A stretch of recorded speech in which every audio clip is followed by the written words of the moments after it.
I just started dating my first love. And he took me to a bar to meet his brothers. Feeling a bit uncomfortable from being teased by everyone, I made an excuse to go to the restroom. After washing my face and coming out, I heard one of his brothers ask, "Didn't you like the school beauty? Why didn't you two get together?" His casual voice came from the private room. "Yeah. Ivy is going to study abroad. I just found a substitute to have some fun with." In the bar, the voices were noisy, and the lights were dazzling. After a few glasses of wine, I was already feeling a bit dazed. Seeing that the next person was about to offer a toast again, I quickly raised my hand to support my temple. I closed my eyes, frowned tightly, and when I opened them again, I looked pitiful. "Sorry. I'm going to the restroom." It wasn't an excessive request, and the person just shook his head regretfully and didn't say anything more. I picked up my bag and walked into the restroom. As soon as the thick door closed, it instantly blocked out the noise outside. I exhaled deeply and looked at my disheveled appearance in the mirror. Today is the 1-month anniversary of my relationship with Asher.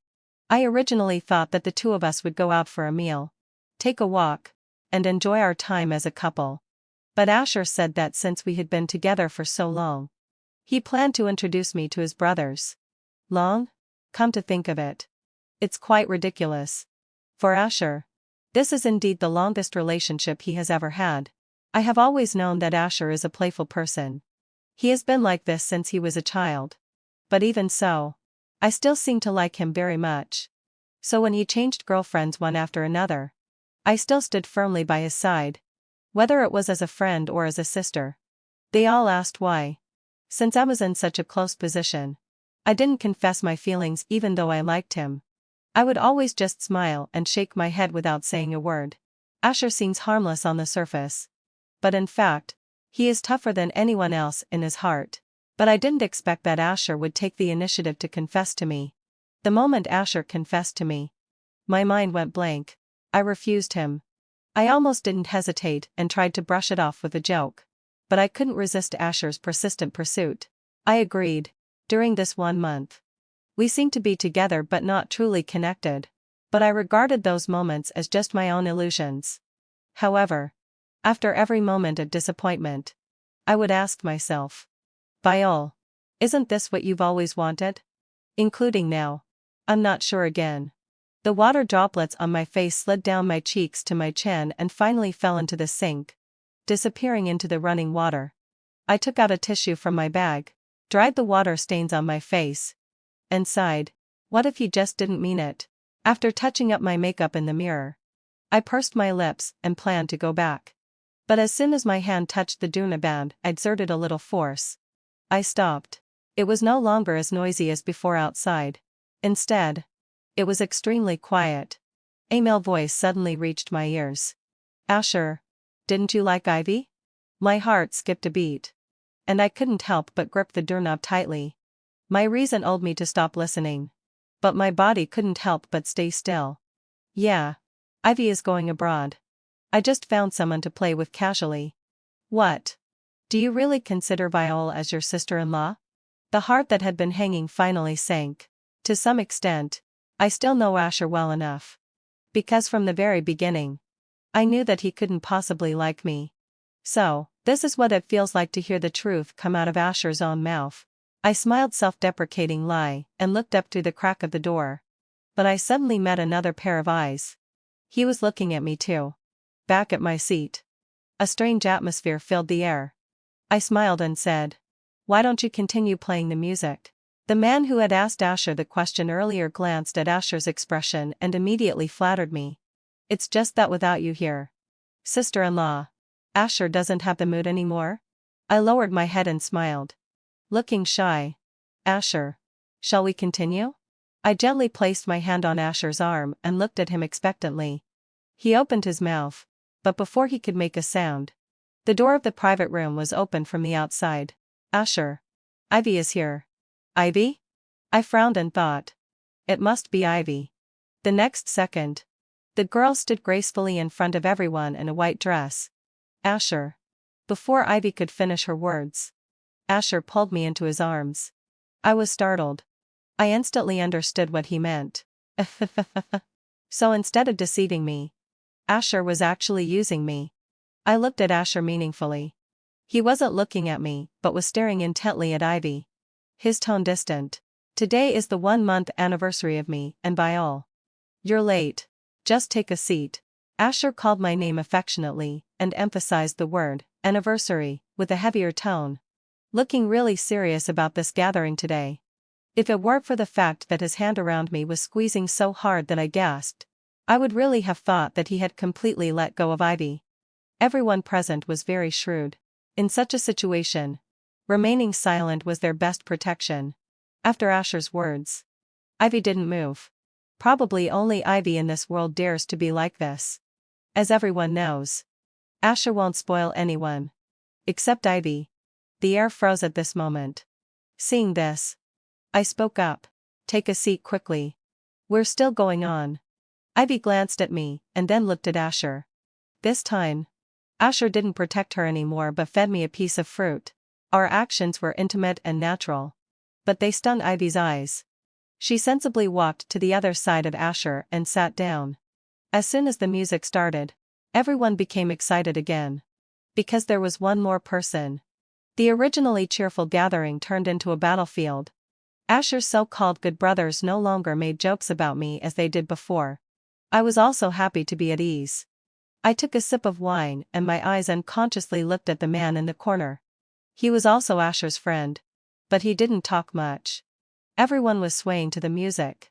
But he, wearing a white shirt and black trousers, was out of place in this environment. Perhaps my gaze was too straightforward, and he happened to meet my eyes when he turned his head. His originally cold gaze paused for a moment and then moved away as if he had been burned.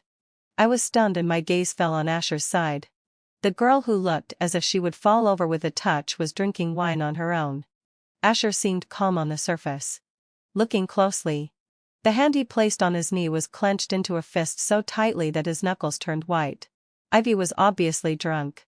She looked at me in a daze, picked up her glass, and was about to offer a toast to me.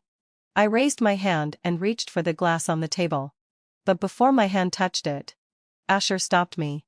His tone was serious, and his large hand covered my glass. Stop drinking. You've had enough.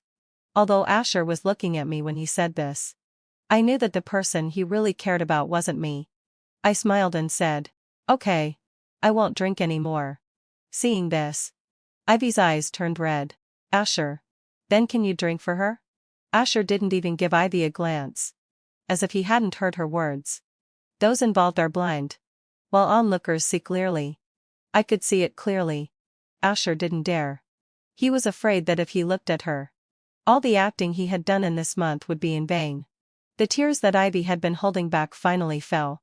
She looked at the glass and talked to herself. I wish you happiness. After saying that, she drank the wine in the glass in one gulp. Until the end of this gathering, Ivy was already so drunk that she lost consciousness. Everyone had partied too hard and were so tired that they sat down on the sofa, waiting for Asher to say something about leaving. But he didn't mention leaving for a long time. Shall we end it? I reminded Asher. Asher looked at the fruit plate on the table, lost in thought, and nodded absentmindedly. I looked at Ivy, who was leaning on the sofa with her eyes closed, and said understandably, why is Ivy so drunk? Asher, why don't you send her home? At that moment, I felt that Asher's eyes seemed to light up. He had never shown such an expression to me. Even though we were in a relationship. What about you? It seemed that he remembered our current relationship, and Asher unconsciously frowned. I shrugged and said, can your friend send me home? Upon hearing this, Asher's frown immediately relaxed, and the corner of his mouth curled into a smile. Of course. Rayan, he shouted at the crowd. The obsequious man just now came over again. Asher. You called me. I grabbed Asher's sleeve. Can we change someone? Asher looked down, his tone a bit impatient. Who do you want to send you? I pointed to the corner. Asher let out a sigh of relief. Do you know him? I shook my head. He's the only one who hasn't been drinking. Asher was stunned and looked at me meaningfully.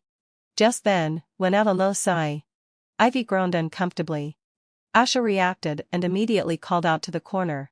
Leo. Can you do me a favor? In the private room. Only Leo and I were left. As soon as everyone heard Asher's words, they got up one after another to pack their things.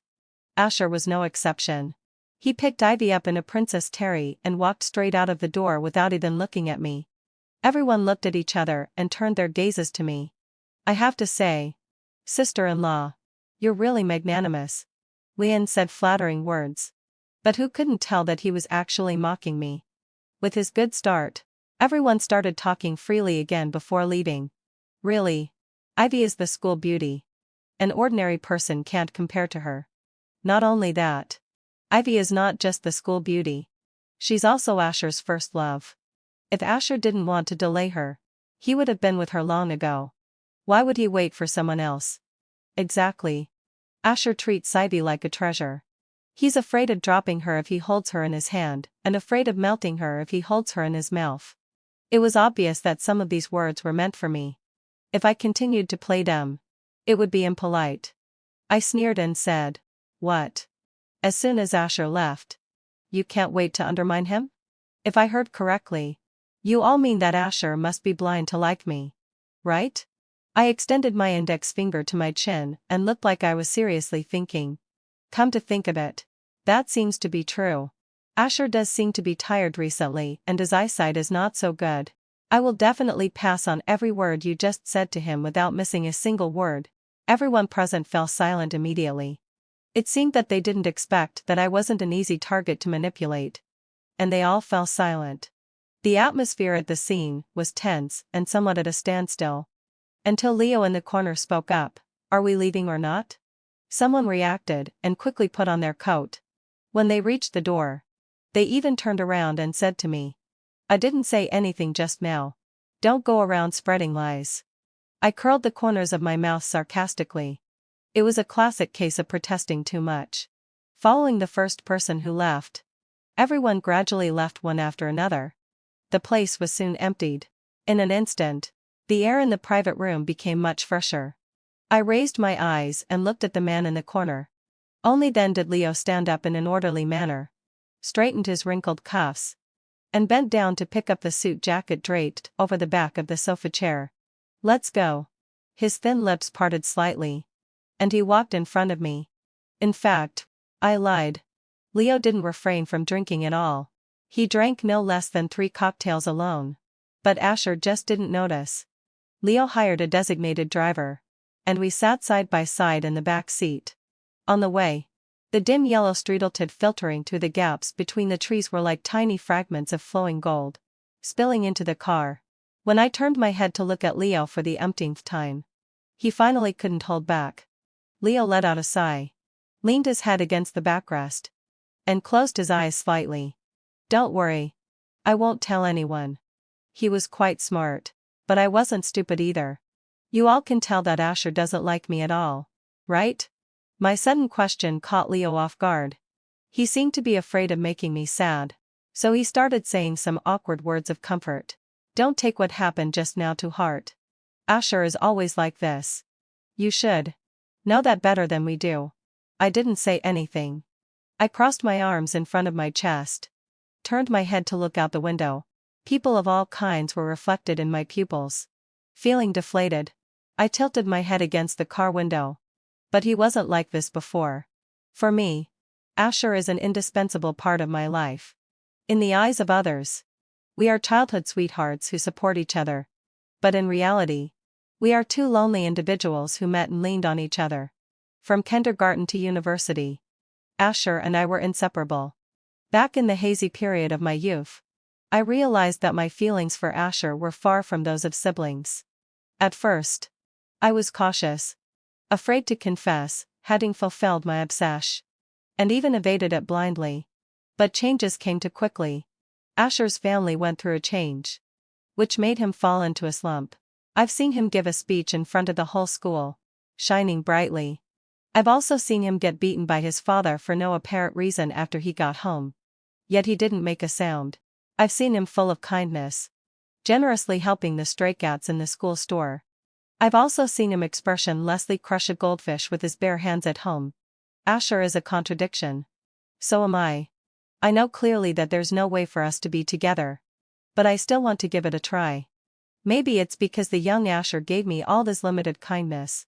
Or maybe it's because I once received the long-awaited favoritism from him. No matter which reason it is, it's enough for me to fall for him countless times. But Asher, can't the 8 years of trial and error really compare with youthful frivolity? It seems that I don't like you as much as I used to. The driver hit the brakes and stopped steadily in front of my house. I unbuckled my seat belt, picked up my bag, and was about to get out of the car when Leo's voice suddenly rang out. Viol. I turned my head. Leo didn't look at me. And his expression was thought-provoking. Asher is not a good person. I advise you to stay away from him. I was stunned. I didn't expect Leo to take the initiative to tell me this. Why? I asked. Leo looked out the window. You don't need to know that. I'm asking, why don't you call me sister-in-law like the others? As soon as I finished speaking, Leo drove me out of the car with a black look on his face. As soon as the car door closed, the designated driver drove the car away in a flash and disappeared at the end of the road in an instant. After all, he's still a younger guy. I'm not sure why Leo has become one of Asher's friends. Because his personality is really not compatible with Asher's. Asher has been extremely ambitious since he was a child and loves to hear flattery from others. So he has a bunch of bad friends around him. Leo doesn't seem like the kind of person who would say those kinds of words. Yet Asher has kept him around until now. Judging from this, he's not an ordinary person either. Dee, my phone vibrated twice. I opened it. It was a message from an unknown number. There was a photo in the message box. It was a photo of Asher and Ivy kissing. Asher's father is a nouveau riche. A few years ago, the product developed by Father Zhu became an overnight sensation. Since then, as O's friend, the company has been making continuous profits. And the money is counted by the second. My parents also got a share of the profit because they participated in the research and development. Our living standard improved significantly. But no one knew that in the hardest year. Asher skipped classes to work part-time just so that I could have enough to eat. Growing up is not just a physical process. The more I grow up, the more I understand, and the clearer I become that not all parents love their children. I have to accept and admit that this is the truth. What accompanied me throughout my middle school years was an empty home. Clothes washed until they turned white. Canvas shoes that were mended over and over again after being broken. And endless homework. I didn't even have their contact information. It wasn't until my senior year of high school that my parents came home very rarely. They brought back a little boy and told me that he was my younger brother. He wasn't much younger than me, and looked like he was in junior high school. But he was dressed in trendy clothes from head to toe. He looked at me with disdain and said to the woman beside him with a look of disgust, "When are we leaving? This place is so shabby." The woman looked at me awkwardly and pulled the little boy behind her. "Viol, do you have enough money to use recently? Mom and Dad will give you some money later. And then we'll go out to work." I didn't say anything. My body felt as if it had fallen into an ice cellar. My father took out a few red banknotes and pressed them on the table. "Use it sparingly. Don't go to college after you finish high school. Go out and make money earlier. We don't have the energy to support you through college." I lowered my eyes. And a storm of emotions welled up in my heart. I don't know when I gradually started to let go of my expectations of my parents.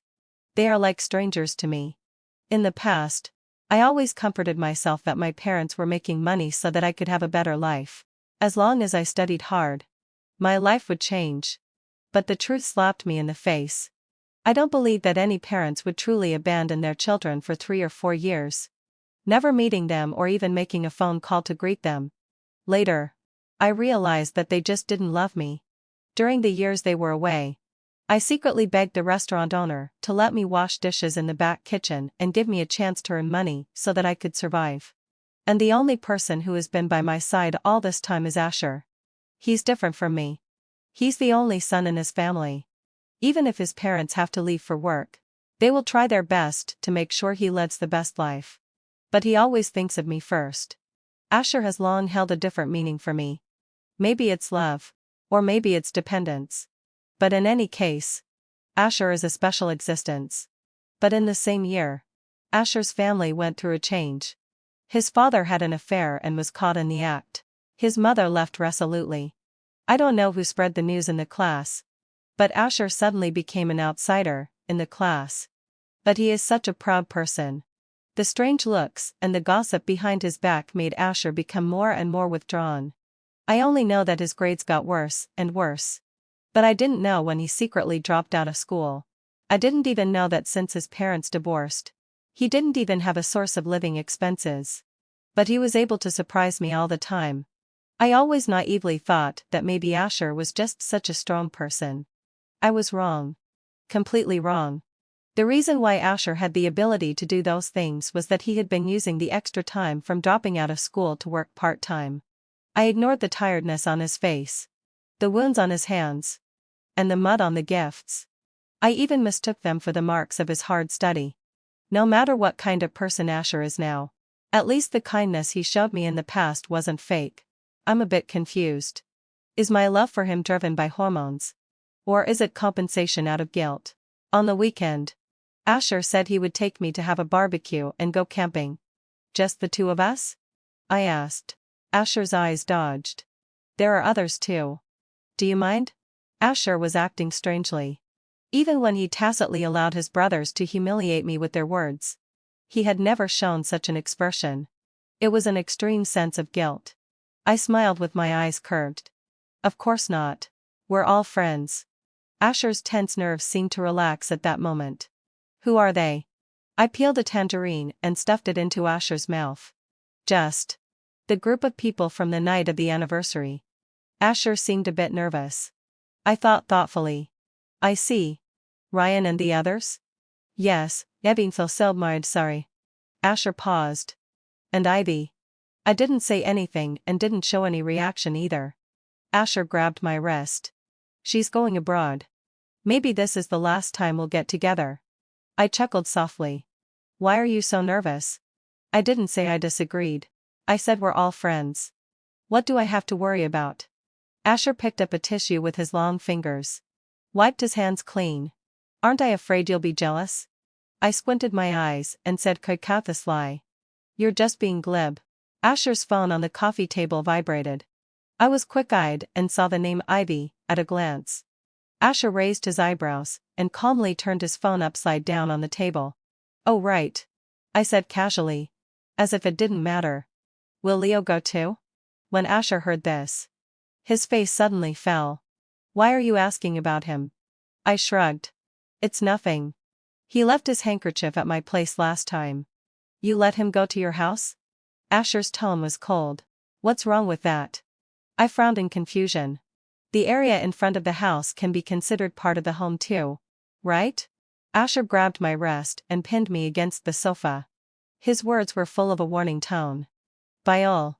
I'm your boyfriend now. I nodded and looked at him seriously. But you asked him to send me home. Didn't you? Asher was left speechless. We stared at each other in silence. This was the first time I had rebelled against Asher's actions since we got together a month ago. And even in the past few years. Dong dong. The door of the reception room was knocked.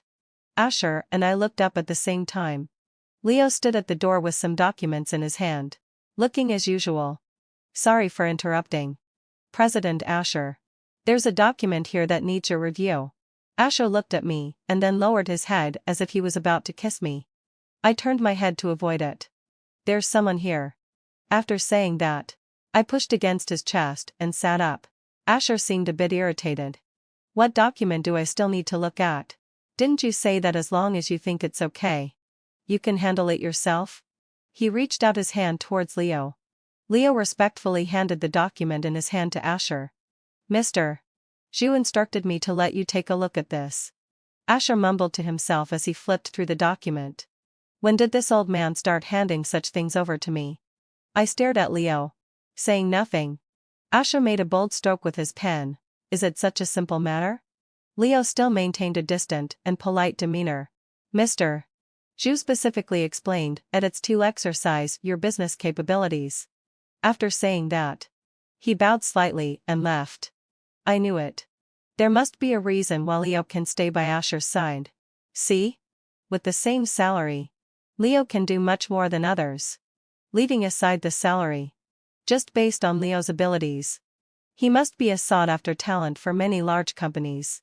How could such a smart person like him be willing to compromise and work by Asher's side? I still have something to do. So I'll be leaving first. I greeted him and stood up to leave. Asher didn't even have the time to pay attention to me. He lowered his head and tapped on his phone. Probably replying to messages. I looked around and walked around the company, searching for the figure from before. Suddenly, a voice came from behind me. Bayal. Are you looking for me? I turned around in surprise. Leo stood straight behind me, holding a water cup. What do you want from me? He blew on the steam rising from the water cup. I smiled and said, thank you for earlier. Leo raised his eyebrows. Oh? I can't determine what kind of person you are. But I know the Zhu family very well.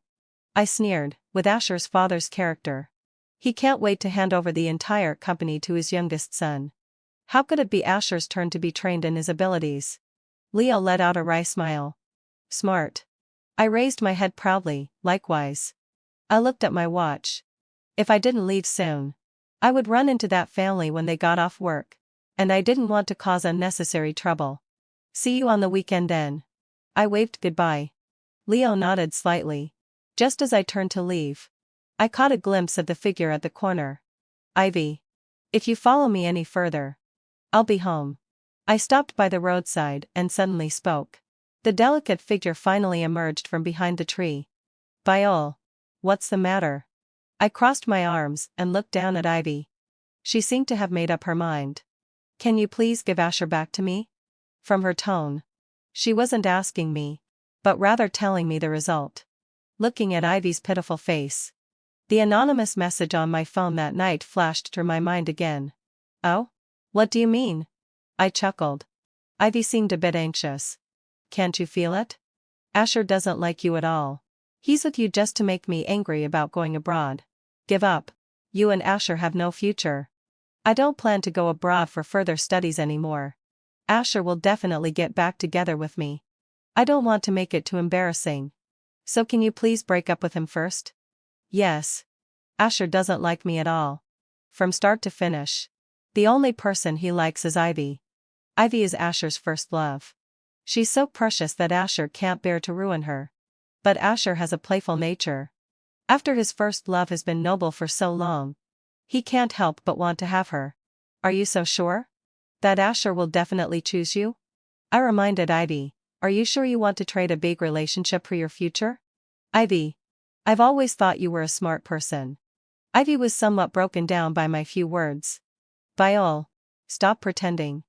Don't think I don't know what you've been thinking all these years while staying by Asher's side. We're both women.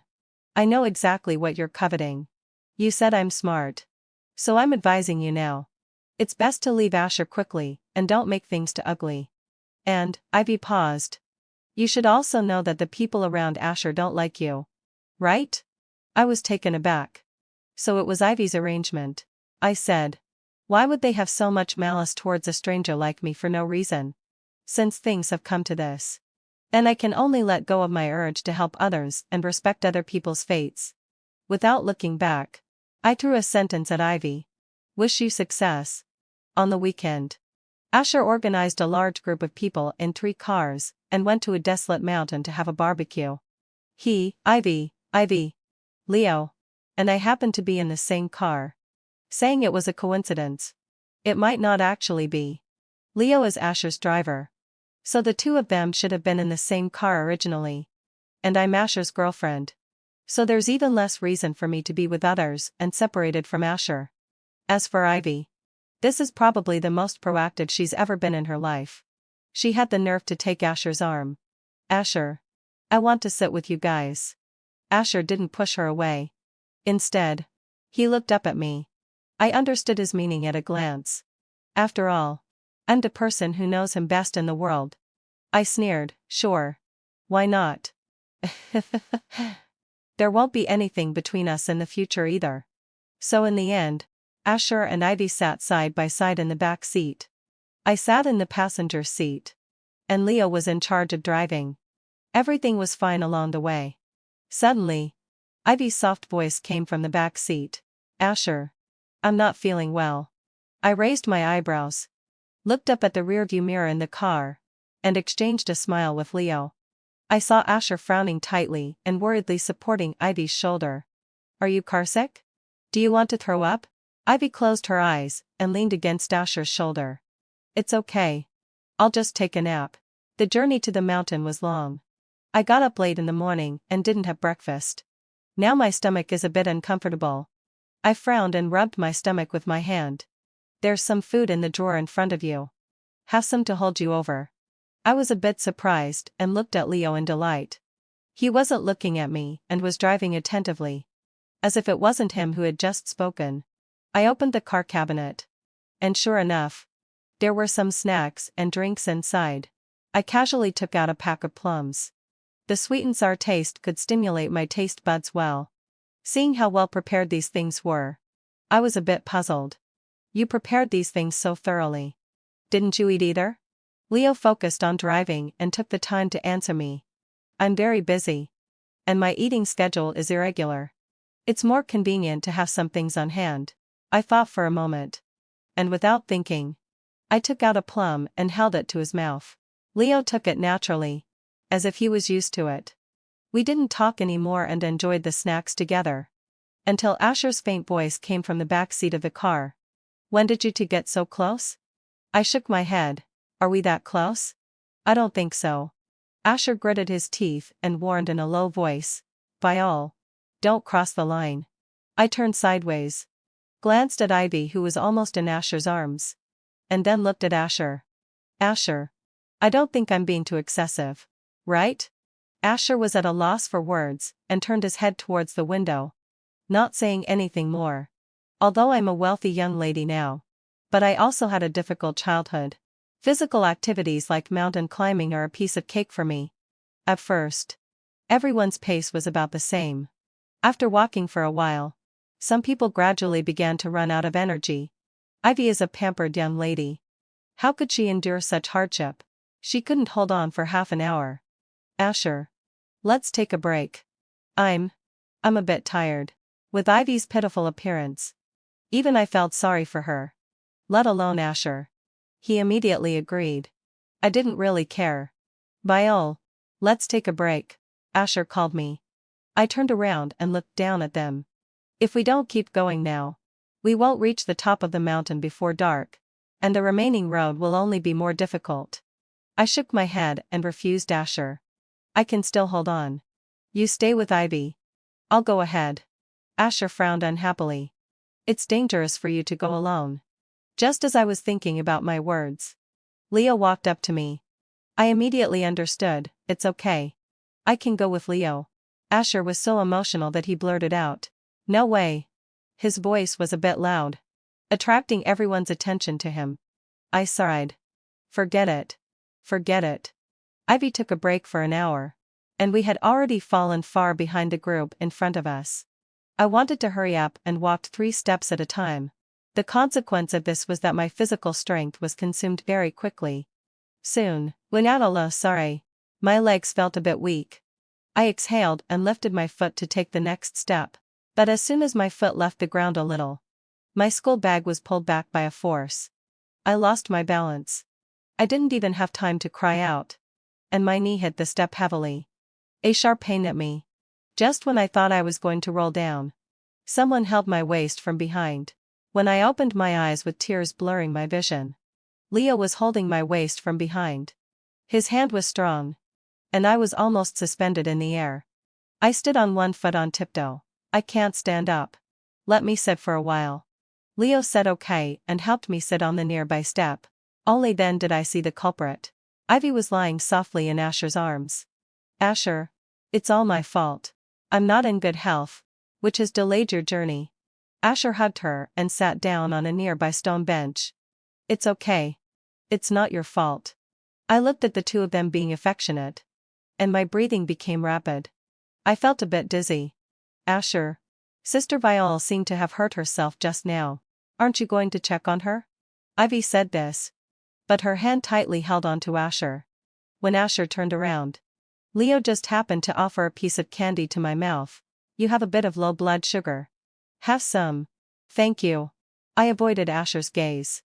Asher gritted his teeth and hugged Ivy in his arms tightly. She's been in good health since she was a child. Leave her alone. I gave a bitter smile and didn't say anything more. Leo sat beside me and kept feeding me. After resting for a while, Ivy was the first to suggest continuing the journey. But I couldn't stand up on my legs no matter what. Physiological tears welled up in my eyes. Leo couldn't stand it anymore and pushed me back onto the step. Ivy sighed. Why don't you go down the mountain first with your legs like this? I thought so too. So I looked at Leo for help. Leo understood and squatted down in front of me, indicating that I should lie on his back. But at this moment, Asher stepped in to stop us. No. You can't go down the mountain. I endured the pain in my knee and frowned. Why? Asher looked a bit awkward. No means no. We're already here. I was speechless. Ivy was also stunned.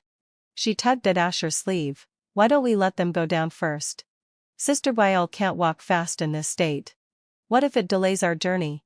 Asher's expression changed constantly. I let out a sigh and leaned on Leo's back. Could you please be so kind as to carry me up the mountain? Leo straightened his back, weighed me up a bit, and looked relaxed. Let's go. Up the mountain. When we reached the top of the mountain, Ivy and Asher were exhausted, but Leo didn't even pant much. Looking at the two people who were lying there tired beside me, I raised my hand and whispered in Leo's ear. You have really good physical strength. But Leo jumped away as if he had been electrocuted. I was completely confused. Wasn't I complimenting him? Perhaps Leo noticed his gaffe. He sat down beside me with a red face. Ryan and the others had been waiting for a long time. Judging by their appearance, they were also very hungry. But the moment they saw Asher, they still fawned over him. Asher, let me take your coat for you. The barbecue is all ready. We've been waiting for you to start eating. I called and asked Ivy about your dietary restrictions just now. It's just right. Everyone here likes spicy food. Hearing this, I was stunned. I've had a weak stomach since I was a child, let alone eating spicy food. The moment I looked up, I met Asher's gaze. He looked flustered, at a loss. I turned my head away and ignored it all. At the dining table, everyone was enjoying their meal, but I didn't touch a thing. Someone noticed. Sister-in-law. Why aren't you eating? I shook my head. I'm not hungry. You guys eat. Ivy stepped in to take charge of the situation at this moment. Eat something. Don't be so uncooperative. I decided to just go with the flow and crossed my hands, resting my chin on them. Sorry. I don't eat spicy food. Now it was Ryan's turn to be stunned. But I asked about it just now. I looked at him with cold eyes. Did you ask me? Ryan shivered in fear. It was Ivy who said everyone likes spicy food. I didn't say anything and turned my gaze to Ivy. She frowned and pursed her lips. Sorry. I thought since you and Asher grew up together, you'd have the same taste. Bah. So disgusting. I've seen her act all the way here, and I really can't stand it anymore. I put down my chopsticks and stood up. Sorry. You guys eat first. I'm going to leave for a while. I hopped on one foot and bounced away. This is really exasperating. I sat beside the stone steps, picked up some stones, and threw them out with all my strength. A cold touch came from my lips. I opened my mouth subconsciously, and the sweet taste that entered was refreshing. Those canvas shoes were standing beside me. I looked up along the slender and straight legs. As expected, it was Leo. I closed my eyes slightly. Why aren't you eating? Leo sat down beside me. Anyway, you're not there. I was taken aback. What? Leo shook his head and instead of answering, he asked, do you want to go down the mountain? Huh? I suspected I had misheard. But he added, I'll carry you. When we got halfway down the mountain, I asked Leo, Asher is your boss. Aren't you afraid that he'll fire you for taking me down the mountain privately? Leo snorted. I don't care about his measly money. I'm not going to serve him anymore. I couldn't help but laugh. I knew it. You must have some background. Tell me about it? Leo shook his head. You're his girlfriend. Sister. I don't dare to say. I sneered. Do I look like his girlfriend? We haven't kissed, hugged, or even held hands. At most, we're childhood friends. And I'm just a pawn for him to pursue Ivy. Only then did Leo reveal the truth. He was the young master of the Liu family. Because he was young. His eldest brother in the Leo family took care of everything. This time, it was because the design drawings that made the Zhu family so popular had leaked from their company. Since he had no reputation, he was sent to get close to the Zhu family to obtain information. If it weren't for Asher's arrogance and recklessness, Leo wouldn't have been able to infiltrate so smoothly. Then are you going to expose the Zhu family? I asked. Leo nodded, and his tone changed. Are you reluctant? I chuckled. What are you asking about? Asher? Or that family of 3? Leo didn't ask any more questions. All the way to the foot of the mountain, Leo carried me to the passenger seat. What about the 2 of you? I smiled mockingly and held up my phone's chat window in front of Leo. I was actually planning to break up with him today. It's just that Asher made my heart even colder. Why are you asking this? Leo immediately threw my phone back to me as if it were a hot potato. It's nothing. I just think you've been quite wronged by his side. I squinted at him. What? Are you feeling sorry for me? Leo immediately came to his senses and started the car. I'm hungry. Let's go eat something. I couldn't help laughing. Okay. Okay. It's on me. I heard that on that night. After I left, Asher almost went crazy. At a press conference of the Liu family, the Zhu family became the target of public condemnation overnight. In just one day, they directly announced their bankruptcy. Naturally, Ivy no longer thought highly of Asher, who had fallen from grace. In order to escape, Asher had to keep a low profile every day. The 3 people from the Bial family desperately tried to find me for the sake of their livelihood. Unfortunately, heading for shortly, they didn't even have my phone number. Later, I found Asher. He had a beard and looked very embarrassed. Are you here to laugh at me? I shook my head and took out a bank card from my bag. 1 million yuan. There's no password. Asher smiled bitterly. Did he give it to you? I had a blank expression and a cold demeanor. I've always relied on myself. Except for that time. Asher. I once thought you would be my salvation. This money is not meant to humiliate you. Consider it as a thank you to the old you. Because you really did save me from a difficult situation. And now, it's the old you who saved yourself. But the past is just the past. We don't need to see each other again in the future. After saying that, I stood up neatly. Asher was quick and grabbed my wrist. Bial. Before I could do anything, someone stepped in front of me. Just talk. What are you doing with your hands? Leo shielded me behind him. Asher's pupils trembled. And finally he let go of my hand. He smiled bitterly as if talking to himself. It's okay. As long as you're happy. Asher looked up at Leo seriously. I'm leaving her to you. Take good care of her. Leo snorted. She's not an object. There's no need to hand her over to anyone. You don't have to worry. I'll do 100 times. No, 1,000 times better than you. I couldn't help but giggle behind Leo. He was still being childish. After saying that, Leo turned around and smiled brightly at me. Let's go. Let's have dinner. I smiled and agreed. Okay. The end of the full text.